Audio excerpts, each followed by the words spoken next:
Chapter 1: The Unauthorized Flight.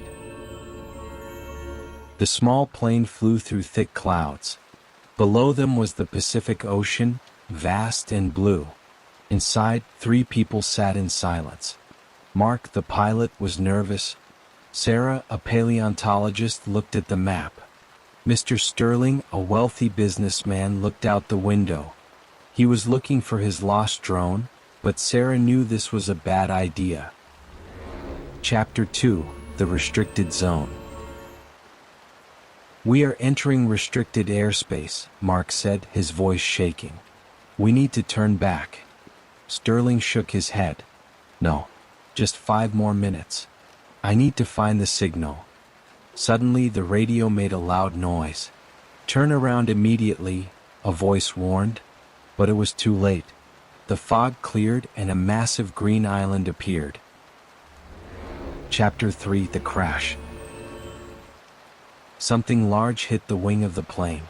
It wasn't a bird, it was too big. The plane spun out of control. Mark struggled with the controls. "Hold on," he screamed. The trees rushed up to meet them.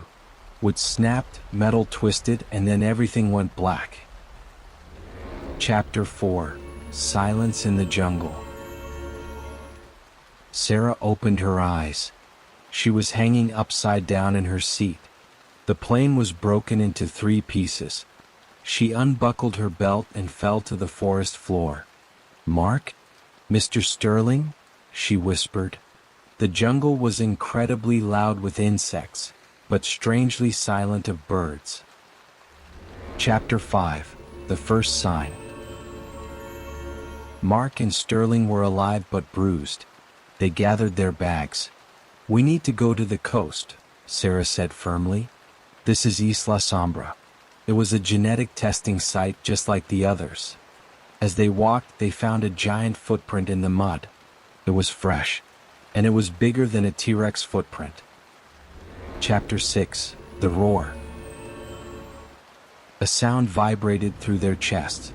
It wasn't the roar of a lion or a tiger. It was a deep, guttural sound that felt like an earthquake. "What was that?" Sterling asked, sweating. "That," Sarah said, looking pale, "is an apex predator." Chapter 7: The Chase Begins. Trees crashed behind them. A massive head appeared through the leaves. It had a long snout like a crocodile and a giant sail on its back. It was a Spinosaurus. "Run!" Mark yelled. They sprinted through the dense vegetation, the ground shaking with every step the monster took. Chapter 8: The Old Bunker. They found a heavy metal door built into a hill. They opened it and ran inside, locking it just as the dinosaur slammed against it. They were safe for now. The bunker was dusty and filled with old computers from the 90s. Chapter 9: The Lab Notes. Sarah looked at the papers on a desk. "This wasn't just a park," she read aloud. "They were experimenting. They wanted to create something stronger than nature intended." Sterling looked guilty. "I knew there were assets here. I wanted to steal the data." Chapter 10: No Way Out.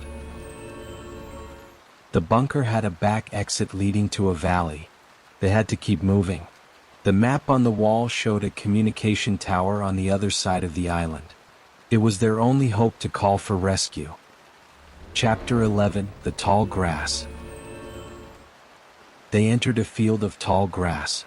The wind moved the grass, but then Sarah noticed the grass moving against the wind. "Raptors," she whispered. "Don't run. Back away slowly." A low hissing sound came from their left, then from their right. Chapter 12: The Ambush. The raptors attacked. They were organized and intelligent.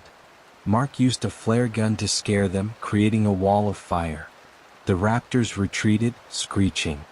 "They were testing us," Sarah said, breathing heavily. "They will be back." Chapter 13: The River. They reached a wide river.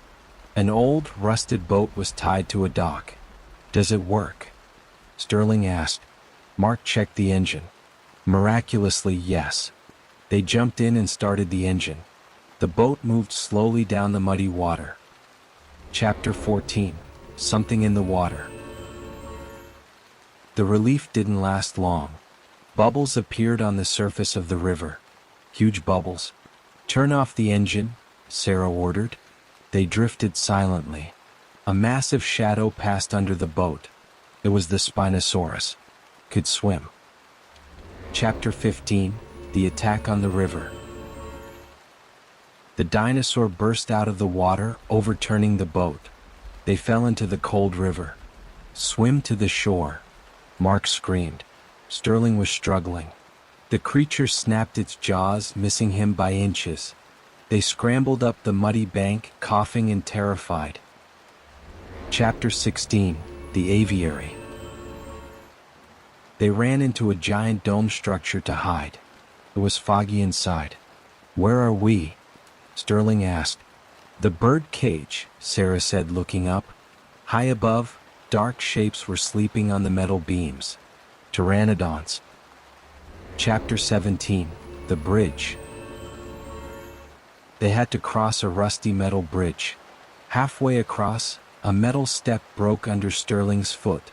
The noise echoed. The pteranodons woke up. They dived down like fighter jets. Chapter 18. The Sacrifice. A pteranodon grabbed Sterling's backpack. He fell but held onto the bridge. The creature tried to lift him. Mark grabbed Sterling's hand. "Let go of the bag," Mark yelled. Sterling dropped the bag with the stolen data. The creature chased the bag and they ran to the exit. Chapter 19. The Satellite Phone. They finally reached the communication tower. It was damaged, but the satellite phone inside had a faint signal. Sarah dialed the emergency frequency. "Mayday. Mayday. Isla Sombra. We need immediate extraction." "Copy that," a voice crackled. "We see your flare. The Navy is inbound." Chapter 20. The Escape. They ran to the beach. The sound of helicopter blades filled the air. It was the most beautiful sound they had ever heard. As the helicopter lifted them off the sand, Sarah looked down. The Spinosaurus stood on the beach, roaring at the sky. They were leaving the nightmare behind, but the echo of the island would stay with them forever.